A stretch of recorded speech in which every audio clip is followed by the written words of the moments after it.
Tree skirt alternatives are growing in popularity this year. Here's a creative way to put a unique touch on your tree without spending a fortune. You will need a 1x12 board and some brackets, something to cut the wood, and a router to make the grooves. If you want to raise the tree up with a shelf inside the box, you will also need a 1x2 board and a sheet of 1/4 inch plywood. I started by measuring the tree base to decide how wide the box needed to be. I added 2 inches to this length to account for the width of the wood, plus a little wiggle room to make sure the base fit nicely inside. When making this at home, err on the side of making your box slightly big. Remember, if the box is slightly big, no one will know, but if it's too small, your tree base will not fit. I cut 4 pieces of this width from the 1x12 board and angled the corners at 90 degrees. I decided on a sort of chevron herringbone pattern for the grooves, and then transferred it to the other 4 sides.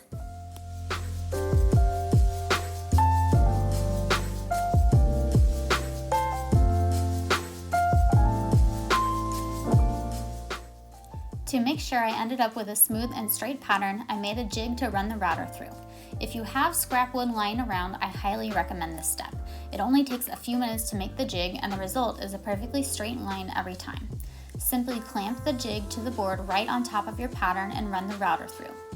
It was a bit time consuming making all these grooves, so if you know your tree is always going to be against a wall, you can save yourself some time by skipping the step on the back piece.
I initially wasn't going to add a vertical line in the middle of the pattern, but I didn't like the way the 2 lines matched up in the middle, so I added it after all, and I'm so happy with how it looks.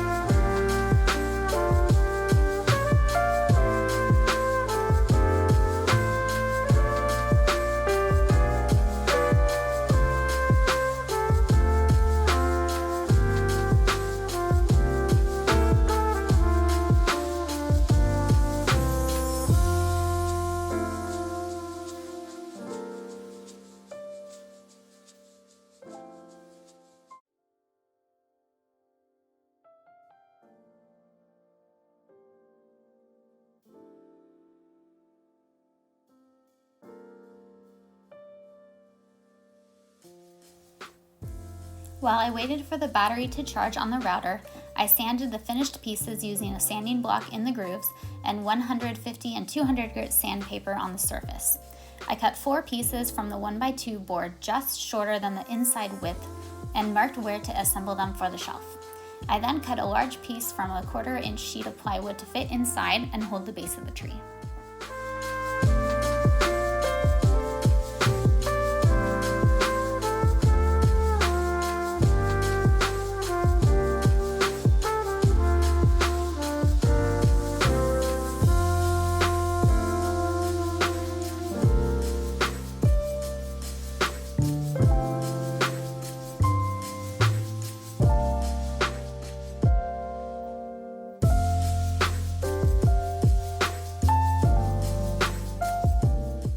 Once the routing on the last piece was complete, I assembled all the pieces to make sure they fit before painting. I used 4 corner brackets, 1 at each corner, and marked on the inside which piece was front, back, and sides to make it easy to take apart and put back together.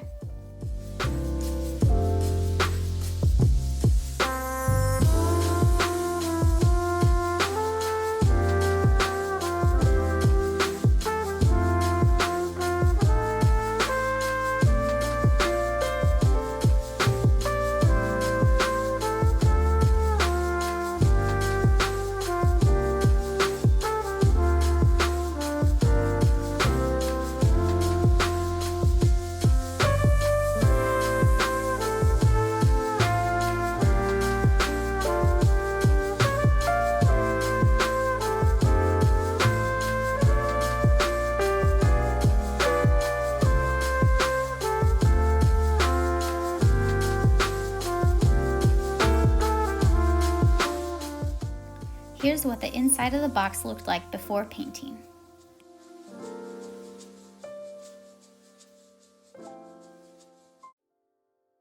For the paint, I wanted a very natural look, but didn't want to leave it completely natural since our floors are a light wood color. I chose to go with a tinge of white paint and leave the wood grain showing through. You could buy pre-made stains for this type of project, but I just like to use whatever I have on hand. I mixed white paint with some water until it had the consistency of milk. I painted this on and let it sit for a few minutes before wiping the excess off. If you want more color in the finish, just let the paint sit on for a few minutes longer before wiping off.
This is what the wood looked like after the paint was dry.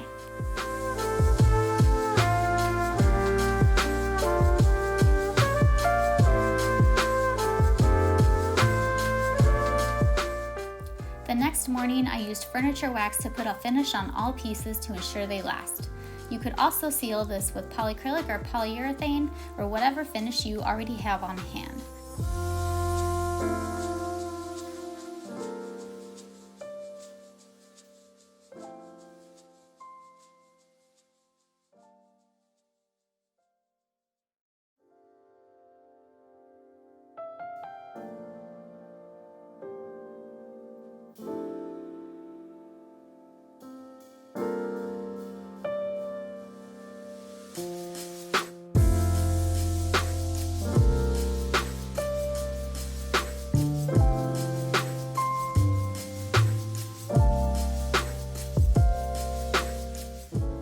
Once the wax dried, it was time to assemble.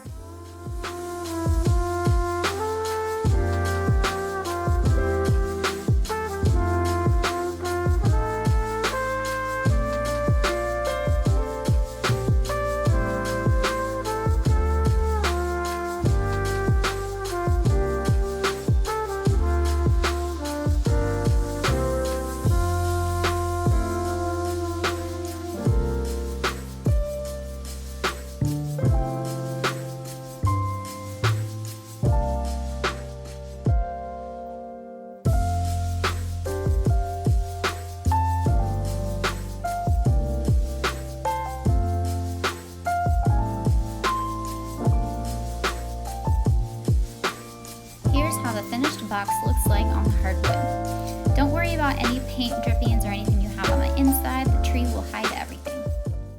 This is a quick double check that the tree base fits, and it looks like it's perfect. Here is how the finished box looks with the tree inside. Remember, this box can easily be taken apart when it's time to take the tree down and stored to use again for next year.